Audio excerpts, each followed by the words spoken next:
दुनिया भर में भारत का डंका बज रहा। भारत देश सबसे तेजी से बढ़ने वाली अर्थव्यवस्था बन गया और तो और अब तो अपने देश को ग्लोबल इकोनॉमी में ब्राइट स्पॉट भी माना जाने लगा। ब्राइट स्पॉट यानी भारत की अर्थव्यवस्था में इतनी ताकत है कि वैश्विक अर्थव्यवस्था यानी ग्लोबल इकोनॉमी में आने वाले किसी भी संकट से भारत के विकास पर कोई असर नहीं पड़ेगा। देश की इकोनॉमी भी फराटेदार स्पीड से ग्रो कर रही। तभी तो भारत ने दुनिया की 10वीं सबसे बड़ी अर्थव्यवस्था में ऐसी छलांग लगाई कि मात्र 9 साल में भारत 10वीं पोजीशन से 5वीं पोजीशन पर पहुंच गया। यानी 9 सालों में भारत ने 10th रैंक से 5th रैंक को हासिल कर लिया। आज ही देश की फाइनेंस मिनिस्टर निर्मला सीतारमण के ऑफिस से एक ट्वीट किया गया। बताया गया कि भारत दुनिया की 10वीं सबसे बड़ी अर्थव्यवस्था में से 5वीं सबसे बड़ी अर्थव्यवस्था वाला देश बन गया।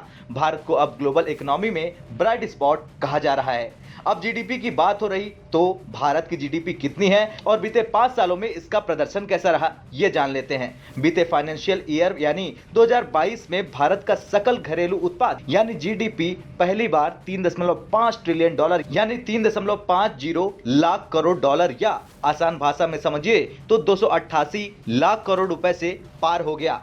अब जीडीपी एट करंट प्राइसेस की रैंकिंग से ये तस्वीर पूरी तरह साफ होगी। इंडिया की जीडीपी अभी 3,737 बिलियन डॉलर है। इंडिया से ऊपर 4 देश है जिनकी जीडीपी भारत से ज्यादा है। पहले नंबर पर अमेरिका, इसकी जीडीपी 26,854 बिलियन डॉलर है। दूसरे नंबर पर चीन है, इसकी जीडीपी 19,374 बिलियन डॉलर है। तीसरे नंबर पर जापान है, इसकी जीडीपी 4,410 बिलियन डॉलर है। चौथे नंबर पर जर्मनी है, इसकी जीडीपी 4,309 बिलियन डॉलर। पांचवें नंबर पर भारत है, इसकी जीडीपी 3,737 बिलियन डॉलर है। भारत के बाद यूके का नंबर आता है, यूके की जीडीपी 3,159 बिलियन डॉलर है। यूके के बाद फ्रांस 2,924 बिलियन डॉलर तो कनाडा 2,089 बिलियन डॉलर के साथ रैंकिंग में बना हुआ है। इस रैंकिंग से तो साफ तौर पर यही पता चलता है कि भारत टॉप 5 देशों की लिस्ट में शामिल हो गया और जल्द ही अब भारत टॉप 3 की लिस्ट में शामिल हो जाएगा। बता दें कि आरबीआई गवर्नर शक्तिकांत दास ने इसी महीने के मॉनिटरिंग पॉलिसी मीटिंग के फैसले की जानकारी देते हुए जीडीपी को लेकर कहा था कि भारत की फाइनेंशियल ईयर 2023 में रियल जीडीपी 7.2% देखने को मिली है, जो पहले के 7% के अनुमान से कहीं ज्यादा है। अब भारत की अर्थव्यवस्था को लेकर ग्लोबल रेटिंग एजेंसीज का क्या कहना है, जाते जाते ये भी समझ लीजिए। ग्लोबल रेटिंग एजेंसी मूडीज के मुताबिक भारत अगले कुछ सालों में सबसे तेजी से आगे बढ़ने वाली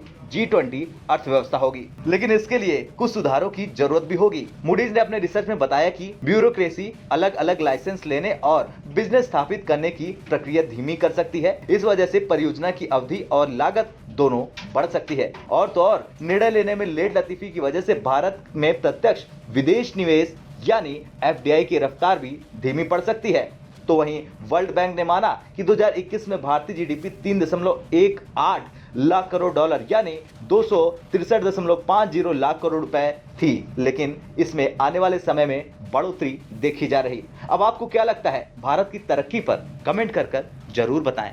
ब्यूरो रिपोर्ट, भारत तक।